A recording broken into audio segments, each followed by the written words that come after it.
Есімім Дәуренбек Сақым болады. Телеге қоғамдық бірлестігінің басшысы болам. Осы Батыс Қазақстан облысында Телеге қоғамдық бірлестігінің негізінде біздер осындай бір эко-сақшы деген жоба ашуға тірелдік барып. Бұның жобаның міндеті экологиялық заңсыздықтардың бәрін алдын алу, экологиялық заңсыздықтар болдырмау, болған жағдайда оларды фиксировать етіп, құзыретті органдарға тапсыру мақсатымыз. Осылай жүріп, рейдтер жасаймыз. Рейд жасаған кезде біздің қатарымызға экология департаменті, полиция департаментінің жігіттері қолдап атсалысады. Бұл Орал орман және жануарлар дүниесін қорғау жөніндегі коммуналдық мемлекеттік мекемесінің Киров тұқым-бағы.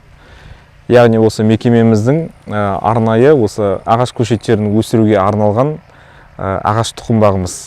Осы жерде мемлекеттік орман қоры аумағына отырғызылатын ағаш көшеттерімізді тұқымнан бастап көшетке дейін осы алаңымызда өсіреміз.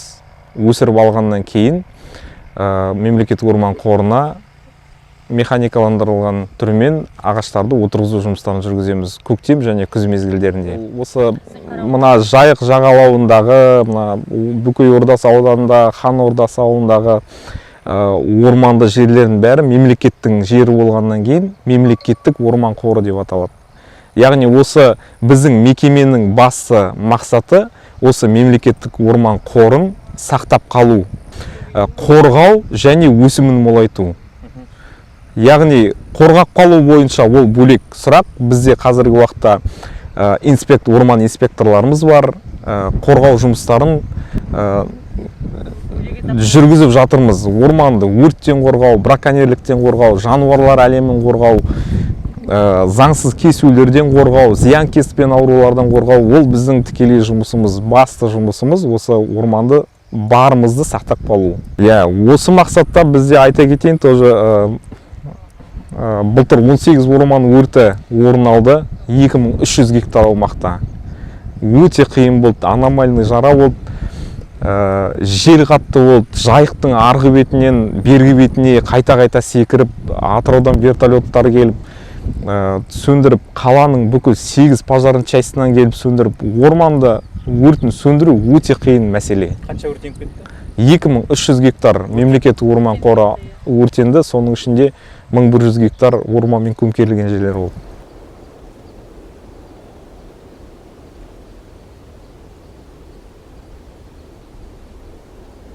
Бүгінгі таңда Орал қаласы әкімдігімен Ақжайық шағын ауданы мен Сыдықов көшесін қосатын автомобиль көпірін салу жоспарланудамыз.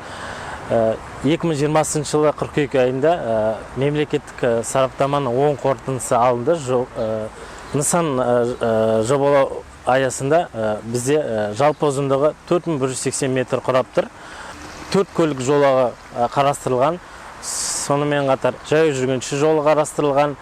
Орал қаласы жер қатынастар бөлімімен нысанды жүзеге асыру бойынша тиісті жер телімін алуға жұмыстар жүргізуде.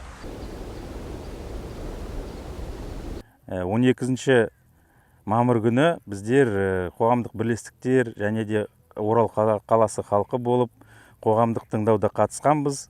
Қоғамдық тыңдаудың мақсаты мына Ақжайық шағын ауданына көпір тұрғызу мақсатында тікелей лесфондтан қалалық жер қорына осы мосттың астындағы жерлерді ауыстыру болды мақсаты қоғамдық тыңдаудың. Сол қоғамдық тыңдауға қатысып, өз пікірімізді барлығымыз халық ретінде айттық. Ол қоғамдық тыңдаудың нәтижесі бойынша 21 дауыс қарсы болды жерді бөлуге, және де 8 дауыс қолдады. Сондықтан ол негізі ол жерді дауысқа шығарғандағы жерді бөлуге рұқсат берілмеді халықтың жағынан. Бірақ та қазіргі таңда білеміз, ол процесс әрі де жалғасып жатыр. В экологическом кодексе четко прописан перечень оснований, по которым они имеют право вывести. Это, например, осуществление международных каких-то договоров, потом строительство трассы республиканского значения, потом, если границы города они не обозначили, например. Ну вот только в этих двух в основном если власти решат построить республиканскую трассу, либо как по каким-то международным договорам какое-то строительство будут осуществлять. Пойма Чегана тоже относится к лесному фонду. Чтобы ее вывести, получается, из лесного фонда построить там какие-то объекты, властям надо, да, сначала вывести из лесного фонда, потом изменить целевое назначение в соответствии с назначением строительства. Қазақстан Республикасының Орман кодексінде өзі көрсетілген өзінің шарттары бар. Қандай мақсаттарда мемлекеттік орман қоры жерлерін басқа категориялық, басқа санатқа ауыстыруға болады заң бойынша. Яғни соның ішінде мына қаланың шекараларын үлкейту, көбейтуге байланысты осы мемлекеттік орман қорын мысалы Орал қаласының территориясына ауыстыруға болады. 120 гектар. Бізде мемлекеттік орман қорынан 120 гектар сұратылды. Енді бұл жаңа айттым ғой, бұл сұрақтың инициатива түрде жасап жатырған ол Орал қаласының әкімдігі. Орал қаласының әкімдігі айналысып жатырғаннан кейін біздер ол жұмысқа араласып жатырған жоқпыз. 120 гектар деген қанша квадратный метр енді элементарно? 1 гектарда қанша 10 мың квадратный метр ғой? 1 миллион 200 мың квадратный метр алып. Біздің расчетымыз бойынша 295 мың квадратный метр болып та, да? Енді сіздер мен ойлап отырмын, қанша сұрапты екенін білмейміз. 1 миллион 200 болатын болса, 300 дейік, 900 мың квадратный метр тағы да көшіп жатыр ғой деген ғой. Ол сіздер қаланың сұрауы бойынша ғой сіздер. Это вопрос проектной документации. Прежде чем выводить земли из лесного фонда, они будут обоснование делать, проектную документацию. Все это проектную документацию надо изучать. То есть действительно ли там, если там дорога, действительно ли там дорога, а не только вот там, может. Ну, Шолохова тоже, например, обещали, что это тоже будет только дорога, но мы видим, что там обросла она всеми прелестями, там и рынки, и жилые кварталы сейчас появились. И все. Бизнес-структуры, бизнес-объекты, да. Осы жерден былай мына оңтүстіктен солтүстікке қарай, немесе осы Ақжайық шағын ауданына қарай, мына артымызда парк бар, қаламын жағымызда. Осылай қарай бізде көпір салынатын болады. Сосын ол жердегі орналасқан мынадай бір үлкен ағаштардың барлығын, артымызда тұрған ағаштардың барлығын кесулері керек болады төбімен. Бұлар 50-60 жыл болған ағаштар, бұндай ағаштарды өсіріп өндіру үшін біздерге тағы да 50-60 жыл керек болады. Ол жердегі ағаштарымыздың көбі қарағаш ағаштары 60%. Олар уже өзінің жастарына жеткен ағаштар, бұлай алып қарағанда. Қала әкімдігі біздерден рұқсатты сұрады, перевод жасауға бола ма деп. Біздер өзіміздің рұқсатымызды бердік. Бұлардың есебі бойынша 1000-2000 ағаш кесіледі деп айтып отыр. Бүгінгі таңда біздің қоғамдық бірлестіктің мүшелері барлығы осы ағаштың кесілуіне қарсы. Біздер оны қолдамаймыз. Халыққа қолайлы, табиғатқа қолайлы басқа да варианттарын қарастыруларға тиіс. Ана көптеген жерлерде колонналар арқылы мост салу. Мысалға мына ағаштарды кеспей ақ ортасынан колонналар қойып, үстінен өтіп кететін болса, ағаштар қалар еді. Ол бір ұсынысымыз өзіміздің. Бұл енді әлеуметтік сұрақ дейміз бе, бұл енді қаланың тұрғындары үшін қажетті деп есептеймін, өз ойым. Себебі Ақжайық микрорайон салынатын болса, ертең тұрғындар көшіп келеді ғой ертең. Тұрғындар тұрады, оларға қатынау үшін, орталыққа келу үшін ыңғайлы болады деп есептеймін. Осы проект бойынша мына акиматтың презентациясында бізге айтқандары бұл ағаштарды әдейі техника алып келіп, бұларды бір орыннан екінші орынға отырғызамыз деген пункт қаралған. Ол пункт бойынша мына 1000 ағаштың бәрін отырғызады. Ол енді өз алдына. Біздер енді өзіміздің жағымыздан Телегей қоғамдық бірлестігі Эко-сақшы деген жоба ашып, бәріңіз білесіздер, осы облысымызда жұмыстанып жатырмыз. Өзіміздің жағымыздан жаңа отырғызған теректердің бәрін қарап отыратын боламыз. Проекттің басынан бастап аяғына дейін келіп қарап, әрбір ағаштың өзінің орнына тұрып, суарылуы, сол жерге ағаш болып, үлкен ағаш болып өсіп кетуін біздер қадағалап отыратын боламыз.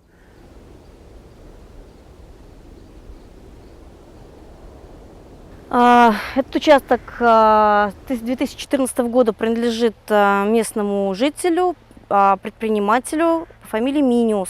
С 2014 года он не осваивался, однако почему-то земельный отдел его почему-то не изъял, хотя должен был это сделать городской акимат, земельный отдел. Они должны были проверить, используется ли земля по целевому назначению. И если она не используется, то через 3 года должны были изъять. Вот. И вот в прошлом году начали освоение этого участка, вырубили все, весь лес вырубили, все здесь было покрыто лесом, вот таким же, как вот этот вот лес, как вот этот вот лес.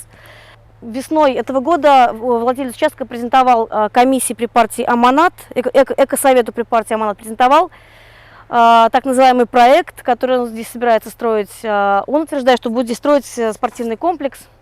При этом у него не было никакого проекта, просто рисунок, ну, буквально вот на компьютере выполненный. Он очень удивился, когда узнал, что проект, несмотря на то, что земля это частная, проект, который строится в водоохранной зоне, должен быть согласован с кучей различных ведомств. И он должен быть вообще сам по себе, хотя бы проект должен быть вообще-то. На момент вырубки леса не было ни проекта, и до сих пор, ну, по крайней мере, на конец прошлой недели, даже заявление в ЖЭК Каспийскую бассейновую инспекцию, даже заявление о согласовании от господина Миниуса не поступало. А ЖЭК Каспийская бассейновая инспекция это самое, как бы, ну, без ее разрешения никакая хозяйственная деятельность в водоохранной зоне, тем более в водоохранной полосе, вестись не может. Я предположу, что это просто способ обхода земельного законодательства. Сначала, получается, получают землю вне очереди и вне аукционов под садоводство, а потом уже меняют целевое назначение этих земель, либо в данном случае вообще может быть целевое назначение, вразрез с целевым назначением строят объект, то есть он уже по сути незаконное строительство. Ну, я ничему не удивляюсь, у нас в нашей стране, можно сказать, любой. Но он может, смотрите, по факту уже через суд узаконить этот объект.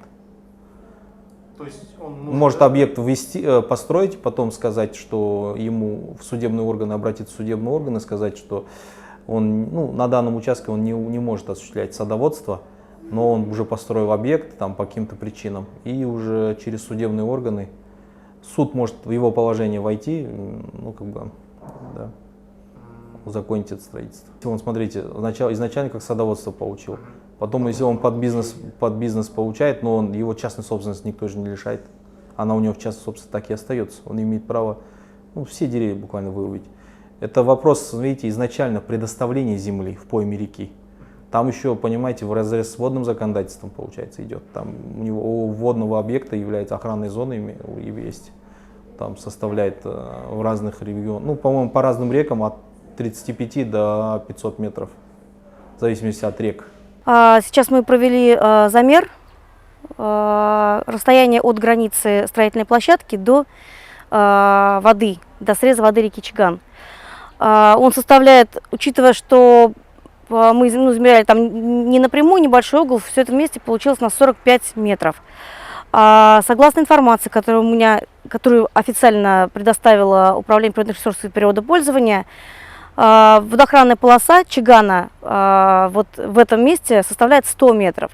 То есть мало того, что идет строительство без проекта в водоохранной зоне, оно сейчас получается как минимум на 60 метров залезло еще и в водоохранную полосу. В водоохранной полосе хозяйственная деятельность запрещена в принципе, то есть ни одно капитальное строительство здесь вести просто не может. Именно поэтому у меня большие сомнения, что эту стройку когда-нибудь смогут узаконить, по крайней мере, если это будет, то есть закон не позволяет сделать эту стройку ну, легитимной, скажем так. разворачивающее строительство вдоль этой речки, особенно в районе пойменного леса, да, рекреационной и водоохранной зонах, это фактически означает то, что этой реке жить осталось очень мало времени, потому что река не сможет восстановиться от того влияния человеческого, которое сейчас на нее оказывается. За счет пойменного леса она живет, она очищается, она делает необходимый водозапас. Благодаря тому, что водообмен, который позволяет реке накапливать ресурсы и очищать воду, да, эта река вот такая сейчас прозрачная, чистая. Если сейчас мы уберем природные фильтры, то вода засорится, и ее просто невозможно будет жить на берегах этой речки. А зачем тогда строить, если мы не сможем жить и пользоваться этой водой?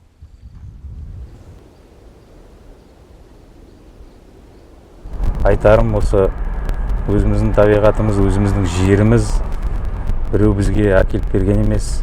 Квартирант ретінде болмай, өзіміздің жерімізде өзіміз қожайын болайық, өзіміздің жерімізге өзіміз жанашырмен қарайық. Басқа біреу келіп бізге ештеңе істеп бермейді. Және біздер енді мына қазағым осы далада мыңдаған жылдар бойы өзінің ұрпағын өсір ұрпақ тәрбиелеген. Сол ары қарай жалғастырайық. Әрбір ағаштың сынған бұтағы, әрбір судың ағуы, балықтың өсуі бәрі өзімізге байланысты. Соны қолдаңыздар біздерді. Біздерді қолдап, қоштап, қатарымызға қосылыңыздар дегім келеді. Осылай жалғастыра берейік.